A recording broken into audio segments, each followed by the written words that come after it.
Saya ini seorang ibu rumah tangga biasa pada umumnya. Jadi sehari-hari dalam keseharian itu hanya mengurus keluarga, dan dari tahun 2021 hanya fokus ke pemulihan kesehatan saja.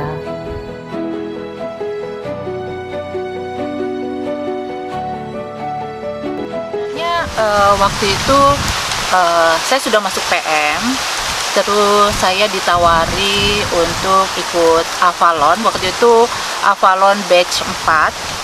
Saya ikut dengan motivasinya pengen tahu aja gitu. Jadi tidak ada sama sekali mau menjadi seorang pemimpin yang agung yang memang menjadi tujuan program Avalon gitu. Sebenarnya sih masih fokus ke pemulihan kesehatan awalnya, karena memang saya tidak berniat untuk menjadi seorang pemimpin. Ya kejauhan lah buat saya, seorang ibu rumah tangga yang sehari-harinya cuma masak doang, ngurus anak. Menjadi pemimpin nggak ada dalam otak saya, dalam benak saya tuh nggak ada. Ya, tahun 2021 saya cedera tulang punggung. Jadi saya tidak bisa bangun selama 7 bulan dan mulai pulih di tahun 2022 akhir.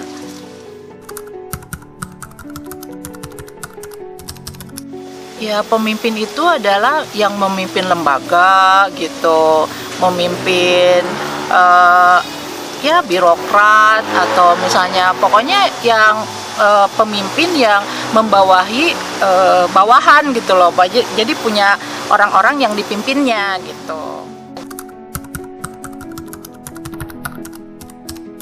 Jadi saya tidak pernah berpikir kalau misalnya pemimpin itu ternyata adalah orang yang berhasil memimpin dirinya sendiri, yang sudah bisa menyelesaikan berbagai hal pengaruh jiwanya gitu, yang seperti luka batin, sigel, trauma, ilusi, dogma, watak angkara, dan ego gitu. Tuh jauh dari pemikiran saya sebelumnya gitu.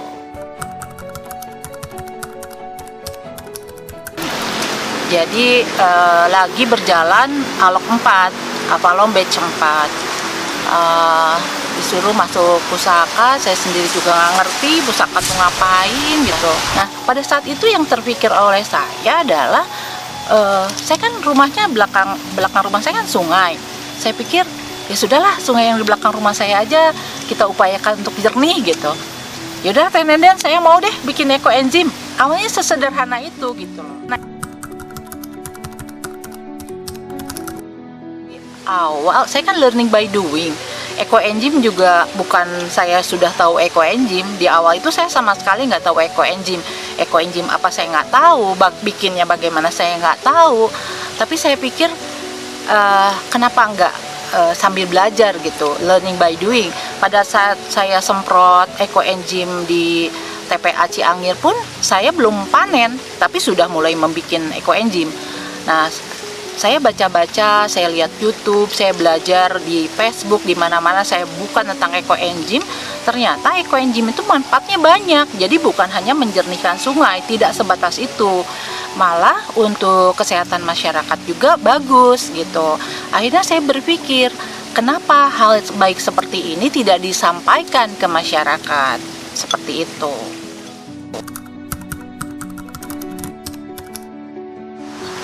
Kalau tantangan sih ada ya, kendala sih saya nggak nganggap itu kendala ya, karena pada saat kita berjuang di lapangan akan seperti itu gitu. Kita akan menghadapi penolakan, kita akan menghadapi penghinaan, ada ketidakpercayaan orang gitu kan.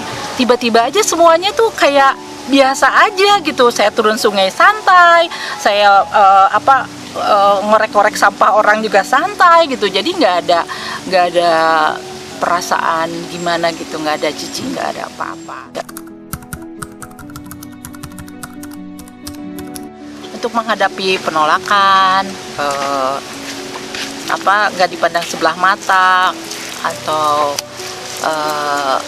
dari suasana sampah juga itu kan bikin penat gitu. Saya memperkuat hening sebetulnya. Pada saat kita berjuang, prinsip saya pejuang itu nggak boleh baper gitu loh. Jadi bagaimana saya menjaga supaya saya tidak baper di lapangan atau di medan itu, ya saya melakukan laku hening lebih sering, lebih lama gitu.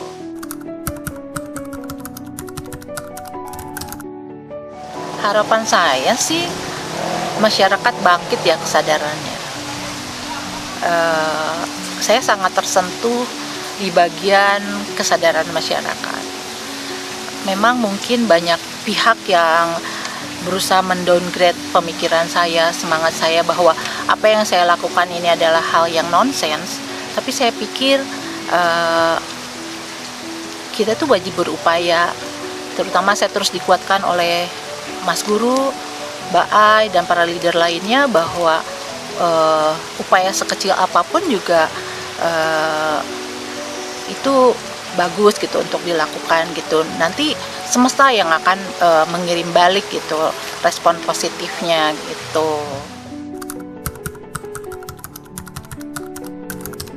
Ya tentu ada. Saya berharap kita mempunyai pemimpin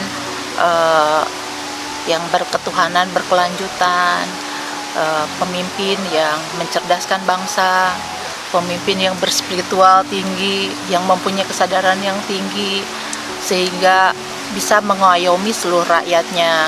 Pemimpin yang sudah selesai dengan dirinya sendiri, sehingga dia bisa memimpin rakyatnya dengan segala ketulusannya. Jadi pemimpin yang berdasarkan Pancasila gitu.